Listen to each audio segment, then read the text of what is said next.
Assalamualaikum warahmatullahi wabarakatuh. Nama saya Muhammad Isa Rajabna, ingin mempresentasikan hasil kerja kelompok kami.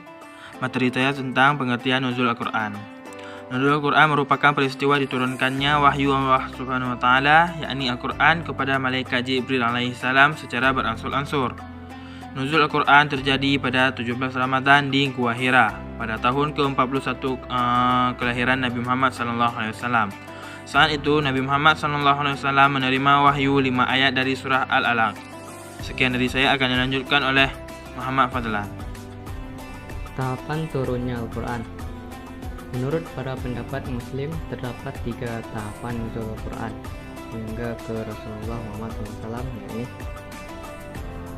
yang pertama, Al-Quran diturunkan ke Lauhul Mahfuz secara sekaligus dalam arti bahwa Allah menetapkan kebenarannya di sana, sebagaimana halnya Dia menetapkan adanya segala sesuatu sesuai dengan kehendaknya. Tetapi kapan saatnya serta bagaimana caranya tidak seorang pun mengetahui kecuali Allah SWT.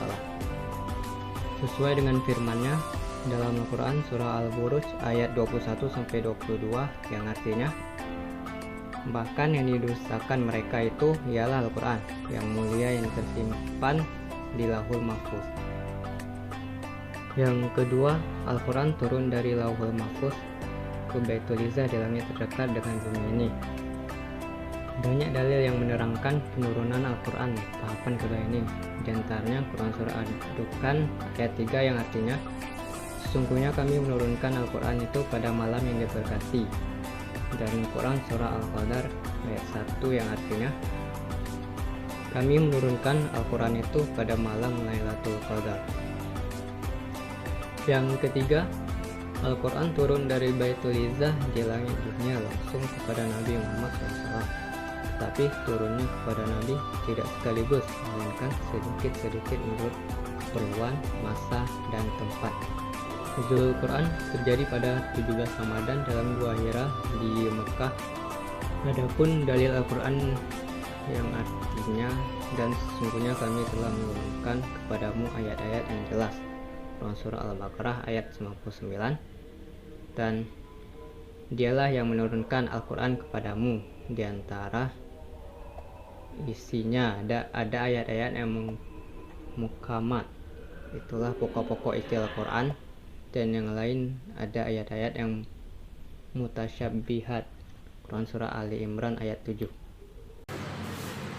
Assalamualaikum warahmatullahi wabarakatuh. Di sini saya akan melanjutkan materi tentang nuzul Al-Quran, yakni dalil dan bukti Al-Quran diturunkan secara sekaligus dan berangsur-angsur. Pertama, menurut Manna Al-Hatan, terdapat 2 mazhab pokok di kalangan para ulama di seputar pemahaman tentang proses turunnya Al-Quran.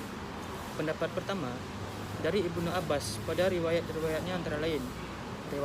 Riwayat yang pertama yaitu Al-Quran diturunkan sekaligus ke langit dunia pada malam Lailatul Qadar.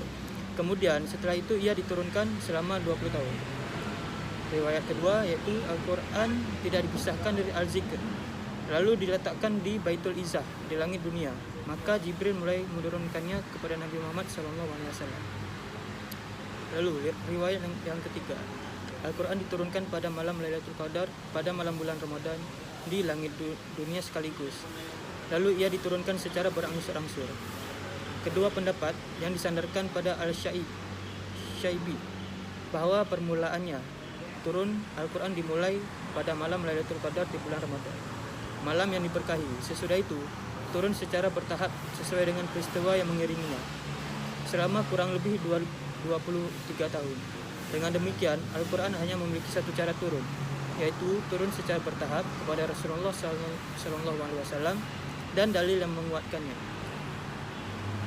Dan Al-Quran itu telah kami turunkan dengan berangsur-angsur agar kamu membacanya perlahan-lahan kepada manusia, dan kami menurunkannya bagian demi bagian. Quran surah Al-Isra ayat 109. Demikianlah presentasi singkat dari kelompok 3. Apabila ada kesalahan kata, kami mohon maaf. Kami ucapkan Assalamualaikum warahmatullahi wabarakatuh.